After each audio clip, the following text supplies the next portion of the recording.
अगर हम कहें कि मछलियां हवा में उड़ती हैं तो शायद आपको यकीन ना हो, लेकिन ये सच है कि फ्लाइंग फिशेस तो होती हैं जो समंदर में रहती हैं और लंबी लंबी छलांगे मारती हैं और अपने पंख फड़फड़ाती हैं और ऐसा लगता है कि हवा में उड़ रही है। जिस तरीके से मछलियां उड़ सकती हैं उसी तरीके से एक और ऐसा फैक्ट है जिस पर आपको यकीन नहीं होगा, लेकिन है वो एकदम सच कि इंटरनेट समंदर के अंदर से चलता है। यकीन नहीं हो ना, लेकिन ये सच्चाई, इंटरनेट समंदर के अंदर से ही चलता है। कैसे चलता है जानिए इस वीडियो में। अगर आपको यकीन नहीं हो रहा कि समंदर के अंदर से इंटरनेट चलता है तो आप दुनिया के 95% लोगों के साथ हैं। उन्हें भी यकीन नहीं हुआ था जब उन्हें पता चला था कि समंदर के अंदर इंटरनेट चलता है। अब आप कहेंगे कि इंटरनेट तो सैटेलाइट और मोबाइल टावर की मदद से चलता है। सैटेलाइट से सिग्नल आते हैं और मोबाइल टावर उन्हें कैच करके हमारे मोबाइल डिवाइसेस तक पहुंचाते हैं। लेकिन जनाब, ये पूरी तरीके से सच नहीं है, क्योंकि दुनिया का 90% इंटरनेट समुद्र के नीचे बिछाई गई तारों के माध्यम से चलता है। कैसे, ये जानने के लिए इस वीडियो को पूरा देखिए। इन सबसे पहले वीडियो को लाइक जरूर कर दीजिए और इस चैनल को सब्सक्राइब करना ना भूलें। आगे बढ़ते हैं। यहाँ हम एक डायग्राम दिखा रहे हैं जिसमें आपको समुद्र तट पर केबल स्टेशन नजर आएगा और उससे होकर जाती हुई एक लाइन दिखाई दे रही होगी जो कि है एक सी केबल, या जिसे सबमरीन केबल भी कहा जाता है। यही वो मीडियम है जिससे इंटरनेट चलता है और ये पूरी दुनिया में बिछा हुआ है और समुद्र की सतह से हजारों मीटर की गहराई में इन्हें बिछाया जाता है। इस केबल में हर थोड़ी दूरी पर रिपीटर या एम्पलीफायर्स लगाए जाते हैं ताकि इंटरनेट सही तरीके से काम कर सके। दोस्तों, इंटरनेट को पूरी दुनिया में पहुंचाने के लिए इन सबमरीन केबल्स को समुद्र के अंदर से निकालकर एक देश से दूसरे देश तक बिछाया जाता है। जब आप मोबाइल या कंप्यूटर पर ऑनलाइन कोई गेम खेलते हैं तो आपके साथ कई और लोग भी जुड़ जाते हैं जो आपसे कोसों दूर रहते हैं, लेकिन आप उनके साथ रियल टाइम में गेम खेल पाते हैं। ऐसा ही कुछ सिस्टम इंटरनेट का है। दुनिया में कई सर्वर्स हैं जिन्हें आपस में जोड़ने के लिए इन सबमरीन केबल्स का सहारा लिया जाता है, और जब ये सर्वर आपस में जुड़ जाते हैं तो इनमें आसानी से डेटा ट्रांसफर होता है और इंटरनेट स्मूथली चलता है। इस पिक्चर में आपको एक एम्पलीफायर दिखाई दे रहा होगा। इनको इसलिए लगाया जाता है जिससे सिग्नल की स्ट्रेंथ कम ना हो। ये समय समय पर सिग्नल को एम्पलीफाई करके उसे आगे जाने में मदद करते हैं। इन सबमरीन केबल्स को शिप की मदद से समुद्र में बिछाया जाता है, लेकिन ये केवल वन टाइम इन्वेस्टमेंट होता है जो बहुत ज्यादा होता है और इसका मेंटेनेंस भी बहुत कॉस्टली होता है। अब दोस्तों, समुद्र में केबल की सुरक्षा के लिहाज से इस केबल को कभी अकेले नहीं बिछाया जाता, बल्कि इसे 2-3 के ग्रुप में बिछाया जाता है। समुद्र में कभी कोई हादसा हो सकता है, मान लीजिए सुनामी आ जाए या फिर वायर टूट जाए, या शार्क जैसे जीव भी कई बार इनको नुकसान पहुंचाते हैं। ऐसे में इन्हें रिपेयर करना बहुत मुश्किल होता है और इसमें काफी टाइम भी लगता है। तब तक इसकी जो सेकेंडरी केबल है वो इंटरनेट के सिग्नल को भेजने में मदद करती है। अब आप सोच रहे होंगे कि ये काम आखिर किया कैसे जाता है, तो देखिए, शिप में क्रेन की मदद से वायर को समुद्र में डाला जाता है और फिर एक मशीन को समुद्र में डाला जाता है जो सही जगह पर एम्पलीफायर्स को सेट करती है। क्योंकि दोस्तों, समुद्र में कई जगह गहराई बहुत ज्यादा होती है, वहां गोताखोरों का जाना भी सुरक्षित नहीं होता, इसलिए ये पूरा काम मशीनों से लिया जाता है और ये वायर पूरी तरीके से चेक भी करती है। चलिए अब आपको वायर्स के बारे में बताते हैं। देखिए, ये वायर ओपन एंड है। इसमें आपको कई सारे वायर्स दिखाई देंगे।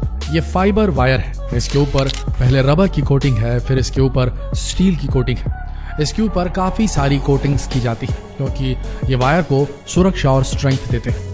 दोस्तों, ये जो 100 से भी ज्यादा वायर आपको नजर आ रहे हैं, इन्हें ऑप्टिकल फाइबर बोलते हैं और यही वायर इंटरनेट के सिग्नल को लेकर जाते हैं। एक वायर 100 MB के डेटा को ट्रांसफर कर सकता है, लेकिन आजकल जो केबल आ रही है वो तो 1000 Mbps 1000 Mbps तक का डेटा ट्रांसफर कर सकती है। दोस्तों, इन्हीं केबल से दुनिया के सारे सर्च इंजन का डेटा एक जगह से दूसरी जगह ट्रांसफर होता है।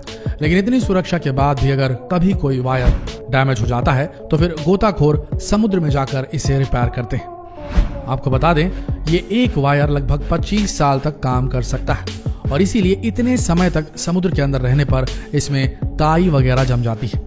अब आप सोच रहे होंगे कि आखिर समुद्र में केबल बिछाने का काम कौन सी कंपनियां करती हैं। दोस्तों, बहुत ही कम कंपनियां हैं जो ये काम करती हैं, जिन्हें टियर वर्क कंपनी कहा जाता है। ये कंपनियां पूरी दुनिया के समुद्रों में सबमरीन केबल बिछाने और उसे मेंटेनेंस का काम करती हैं। भारत में भी लगभग हर बंदरगाह पर ये सबमरीन केबल्स बिछी हुई है। भारत में सबमरीन केबल का सबसे बड़ा जंक्शन मुंबई में है और वो पूरी दुनिया के साथ जुड़ा हुआ है। अगर इंटरनेट सबमरीन केबल से चलता है तो ये एयरटेल, आइडिया, जियो हमें इंटरनेट कैसे दे पाते हैं? तो दोस्तों, ये सब टियर 2 कंपनीज हैं। जो इन सबमरीन केबल वाली कंपनियों से इंटरनेट खरीद कर उसे हम तक पहुंचाती है। और दोस्तों, इंडिया में जो सबसे बड़ा केबल नेटवर्क है वो टाटा ग्रुप का है। इसके साथ ही कुछ समय पहले रिलायंस ने भी अपनी खुद की सबमरीन केबल लॉन्च कर दी है और वो 25,000 किलोमीटर तक लंबाई की है। और यही वजह है कि रिलायंस आपको फ्री इंटरनेट दे पाता है और आपकी मौज हो जाती है। हाल ही में भारत सरकार ने इंटरनेट कम्युनिकेशन के लिए चेन्नई से अंडमान निकोबार तक समुद्र में 2312 किलोमीटर लंबी ऑप्टिक फाइबर केबल बिछाई है। इस submarine optical fibre cable connectivity परियोजना का शुभारंभ पीएम मोदी जी ने 2018 में किया था। अब इसका लोकार्पण भी इन्हीं के हाथों हुआ। इस लॉन्चिंग के साथ ही एयरटेल ने द्वीप में अल्ट्रा फास्ट 4G सर्विस शुरू कर दी है। इसी के साथ एयरटेल इस द्वीप में अल्ट्रा 4G सर्विस लॉन्च करने वाला देश का पहला मोबाइल ऑपरेटर बन गया है। इसके अलावा रिलायंस इंडस्ट्रीज की टेलीकॉम सब्सिडरी रिलायंस जियो भी बढ़ती डेटा मांग को पूरा करने के लिए भारत केंद्रित इंडिया सेंट्रिक सबसे बड़ी अंतरराष्ट्रीय सबमरीन केबल सिस्टम का निर्माण कर रही है। कंपनी की योजना 2 सबमरीन केबल सिस्टम को स्थापित करने की है, जिसमें से एक भारत को सिंगापुर, थाईलैंड, मलेशिया के जरिए एशिया पैसिफिक मार्केट से जोड़ेगा और दूसरा इसे इटली, मध्य अफ्रीका और उत्तरी अफ्रीका से जोड़ेगा। इस हाई स्पीड की प्रणाली से 16,000 किलोमीटर से अधिक की दूरी तक 200 TBPS टेराबिट प्रति सेकंड से अधिक की क्षमता प्राप्त हो जाएगी। रिलायंस जियो के अध्यक्ष मैथ्यू ओमन ने इस बारे में कहा कि Reliance Jio streaming video, remote workforce, 5G internet of things जैसी मांगों को पूरा करने के लिए अपनी तरह के पहले इंडिया सेंट्रिक भारत केंद्रित IAX और IEX सिस्टम बनाने का नेतृत्व कर रही है। उन्होंने कहा कि वैश्विक महामारी के बीच इस महत्वपूर्ण काम को अंजाम तक पहुंचाना एक चुनौती है, किंतु इस महामारी ने डिजिटल सेवाओं के लिए हाई एंड कनेक्टिविटी की आवश्यकता के महत्व को और भी ज्यादा बढ़ा दिया है। दोस्तों, अब वो दिन दूर नहीं जब हो सकता है कि दुनिया के कई देशों की तरह हमारे देश में भी इंटरनेट हमेशा के लिए फ्री मिले, और वो भी 5G की स्पीड से। तो क्या ख्याल है आपका? आप तैयार हैं 5G को अपनाने के लिए? ये जानकारी आपको कैसी लगी हमें जरूर बताएं और इस वीडियो को अधिक से अधिक लोगों तक शेयर करें ताकि ज्यादा से ज्यादा लोग इस जानकारी तक पहुंच सकें। मिलते हैं अगले वीडियो में, तब तक के लिए आप सबका इस वीडियो के अंत तक बने रहने के लिए दिल से धन्यवाद।